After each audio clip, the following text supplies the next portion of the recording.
மெசியாவின் ஊழியங்கள். இரக்கமுள்ள தெய்வமே நன்றி நன்றி, இரக்கத்தின் தெய்வமே நன்றி நன்றி, இரக்கமுள்ள தெய்வமே நன்றி நன்றி, இரக்கத்தின் தெய்வமே நன்றி நன்றி.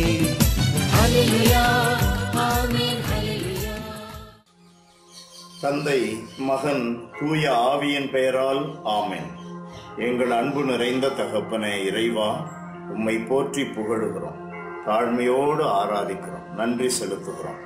உயிருள்ள எங்கள் கடவுளே, எங்களை ஒவ்வொரு நாளும் அன்போடு வழிநடத்துகின்ற தெய்வமே, அப்பா, இந்த நாளிலே உம்முடைய திருமகனும் எங்கள் மீட்பருமான இயேசு கிறிஸ்து பாவிகளோடு பழகினார், உறவாடினார். பாவிகளை புனித பாதையில் கொண்டு வருவதற்காக அவர்களோடு அவர் ஒன்றாக உண்டார், உறவாடினார் என்று எங்களுக்கு மறைநூலிலே சொல்லுகிறேன்.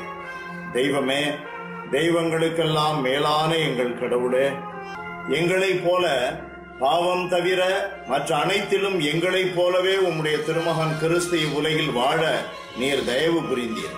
ஆண்டவரே, அவர் எங்களோடு எந்நாளும் தங்கியிருப்பேன் என்று சொல்லியிருக்கிற அற்புதமான வாக்குறுதிகளை நாங்கள் நினைவு கூர்ந்து அவரோடு நாங்களும் தங்கி வாழ, அதன் வழியாக தினந்தோறும் நாங்கள் புனிதம் அடைய, நிலை வாழ்விற்கு தகுதி அடைய எங்களுக்கு அருள்வீராக. இயேசுவின் நாமத்திலேயே ஜெபிக்கிறோம் பிதாவே, ஆமென், ஆமென். புனித மத்தேயு எழுதிய பரிசுத்த நற்செய்தியிலிருந்து வாசகம். 11ஆம் அதிகாரம் 19வது வசனம்.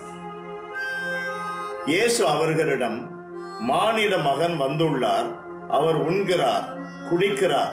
இவர்களோ இம்மனிதன் பெருந்தீனிக்காரன், குடிகாரன், வரி தண்டுபவர்களுக்கும் பாவிகளுக்கும் நண்பன் என்கிறார்கள் என்றார். இது வாழ்வு தரும் கிறிஸ்துவின் நற்செய்தி. கிறிஸ்துவே உமக்கு புகழ். இயேசுவின் இணையற்ற பெயரில் எனக்கு மிகவும் பிரியமானவர்களே, உங்களுக்கு என்னுடைய அன்பு நிறைந்த வாழ்த்துக்கள், வணக்கம்.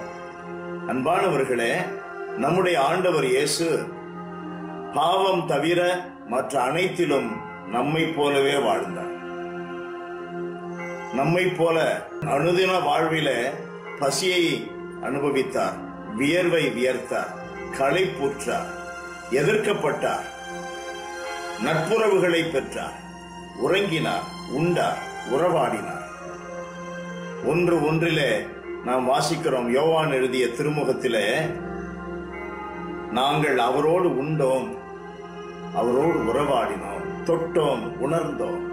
அப்படி நம்மை போலவே இவ்வுலகில் இருந்தார். ஆனால் பாவம் தவிர பாவிகளோடு அவர் உறவாடுகிறார். ஆனால் அவரை பற்றி ஏதேதோ சொன்னாலும், மக்கள் ஏதேதோ சொன்னாலும் கூட அவர் வழி தனி வழியாக இருந்தது. அது என்ன வழி? நீதியின் வழி, புனிதத்தின் வழி, அன்பின் வழி, ஆற்றல் நிறைந்த வழி. அன்பானவர்களே, நாம் இயேசுவோடு இணைந்தால், இயேசுவை பின்பற்றினால், இயேசு சொல்லுவதையெல்லாம் நாம் உள்ளத்திலே ஏற்றுக்கொண்டால், நம்முடைய வழியும் இவ்வுலகில் தனி வழி, உயர்ந்த வழி, ஆசீர்வாதங்கள் நிறைந்த வழி. God bless you. Praise the Lord.